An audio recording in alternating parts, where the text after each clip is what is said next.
শিক্ষিকাকে জুতা পেটানোর ঘটনায় বহিষ্কার বিএনপি নেতা। এনসিপিতে যোগ দিলেন ইসাক, রনি ও কাফি। এমপিদের শুল্কমুক্ত গাড়ি সুবিধা বাতিলের প্রস্তাব অনুমোদন। নিজেকে রানী ভিক্টোরিয়া মনে হয় তানজিকা আমিনের। ইনশাল্লাহ বলায় কুরআন উপহার পেলেন হলিউড অভিনেত্রী।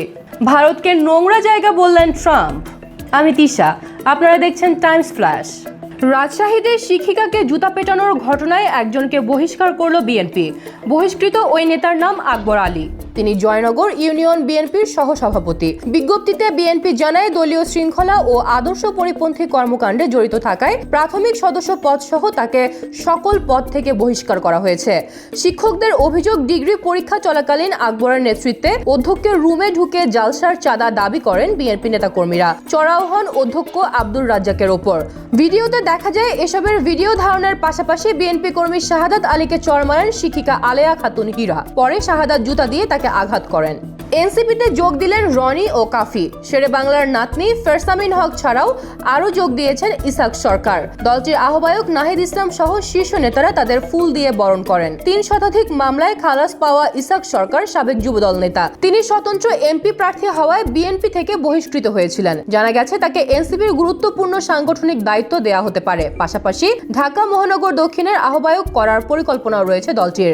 রেলের অনিয়ম বিরোধী আন্দোলনের রনি এবং জনপ্রিয় কন্টেন্ট ক্রিয়েটর কাফি তরুণ প্রজন্মের প্রতিনিধিত্ব করছেন।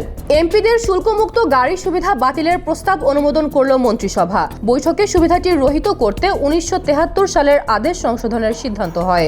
এখন তা সংসদে বিল আকারে উঠবে। সেখানে অনুমোদন পেলে সংশোধিত আদেশ গেজেট আকারে প্রকাশের পর এমপিদের শুল্কমুক্ত গাড়ি আমদানি সুবিধা বাতিল হবে। প্রশাসনিক জটিলতা কমাতে পূর্বাচল প্রকল্প এলাকাকে অন্তর্ভুক্ত করা হয়েছে ঢাকা উত্তর সিটি কর্পোরেশনে। এছাড়া বিএসইসি ও আইডিআর এর শীর্ষ পদে নিয়োগের বয়সসীমা বিলুপ্ত করে দক্ষ জনবল নিয়োগের পথ সুগম করা হয়েছে। বদলে গেছে জাতীয় চা দিবস। 4 জুনের পরিবর্তে 21 মে পালনের প্রস্তাবও অনুমোদন পেয়েছে বলে জানায় মন্ত্রিপরিষদ বিভাগ। নিজেকে রানী ভিক্টোরিয়া মনে হয় তানজিকা আমিনের। এক পডকাস্টে এই অভিনেত্রী জানান, হাজারো মানুষের ভিড়েও তিনি নিজের স্বাতন্ত্র্য ও রাজকীয় আত্মবিশ্বাস অনুভব করেন। অনুষ্ঠানে তিনি বনলতা এক্সপ্রেস এবং 2013 সালে ওপার বাংলার প্রসেনজিতের বিপরীতে অভিনয়ের প্রস্তাব ফিরিয়ে দেওয়ার আক্ষেপ প্রকাশ করেন।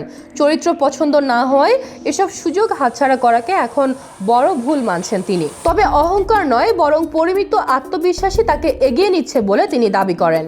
ইনশাল্লাহ বলায় কুরআন উপহার পেলেন হলিউড অভিনেত্রী অ্যান হ্যাথাওয়ে।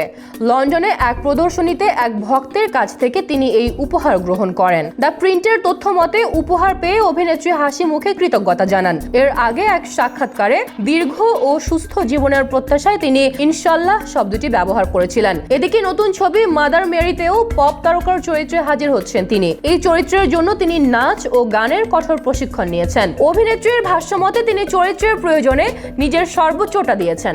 ভারতকে নোংরা জায়গা বললেন ট্রাম্প। এক পোস্টে তিনি লিখেছেন, একজন শিশু এখানে তাৎক্ষণিকভাবে নাগরিক হয়ে যায়। এরপর তারা চীন ও ভারত সহ অন্যান্য নোংরা জায়গা থেকে পুরো পরিবারকে নিয়ে আসে।